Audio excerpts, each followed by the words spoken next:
السلام علیکم ورحمۃ اللہ وبرکاتہ۔ یہ بھائی نے ایک روایت بھیجی ہے جی، کہتے ہیں اس کی تحقیق درکار ہے۔ عبداللہ بن بریدہ اپنے والد سے روایت کرتے ہیں کہ ایک شخص نبی کے وسلم کے پاس آیا جبکہ اس نے پتل کی انگوٹھی پہنی ہوئی تھی۔ آپ نے اسے فرمایا مجھے کیا ہے کہ میں تجھے بتوں کی بو پاتا ہوں، تو اس نے وہ انگوٹھی اتار پھینکی۔ وہ دوبارہ آیا تو لوہے کی انگوٹھی پہنے ہوا تھا۔ آپ نے فرمایا کیا بات ہے کہ میں تجھ پر دودھیوں کا زیور دیکھتا ہوں، تو اس نے وہ بھی اتار پھینکی۔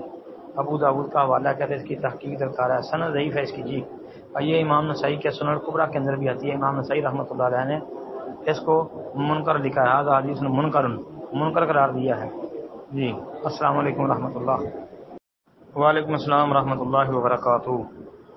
محترم بھائی نے یہ پوسٹ بھیجی ہے جی، نبی علیہ السلام نے فرمایا اگر یہ بات نہ ہوتی کہ کتے بھی اللہ کی مخلوق اور امتوں میں سے ایک امت ہیں تو میں ان کے قتل کرنے کا حکم دے دیتا۔ بہرحال ان میں سے جو کالا سیاہ ہو اسے مار ڈالا کرو۔ محترم بھائی یہ روایت و سند سے ضعیف ہے نا، جو آپ نے ابو داؤد کا حوالہ دیا ہے، اس میں تو حسن بصری کی تدلیس ہے۔ یہ ابو داؤد کے علاوہ ترمذی، نسائی، ابن ماجہ وغیرہ کے اندر بھی آتی ہے، لیکن اس روایت کا کوئی شاہد نہیں ہے۔ جتنے بھی شاہد ہیں سارے ضعیف ہی ہیں۔ البتہ اس کے بعد ایک روایت آتی ہے ابو داؤد کی 2846 نمبر جی، وہ جابر بن عبداللہ رضی اللہ تعالیٰ عنہ جس کے راوی ہیں، کہتے ہیں کہ نبی کریم علیہ الصلوۃ والسلام نے شروع میں کتوں کو قتل کرنے کا حکم دیا تھا کہ اگر کوئی عورت دیہات سے آتی اور اس کے ساتھ کتا ہوتا تو ہم اسے بھی قتل کر ڈالتے تھے۔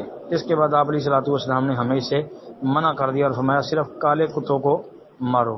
اور یہ والی جو ہے نا روایت یہ صحیح ہے، یہ ابو داؤد کی 2846 نمبر پر بھی ہے اور صحیح مسلم کے اندر 1572 نمبر پر بھی موجود ہے۔ السلام علیکم ورحمۃ اللہ۔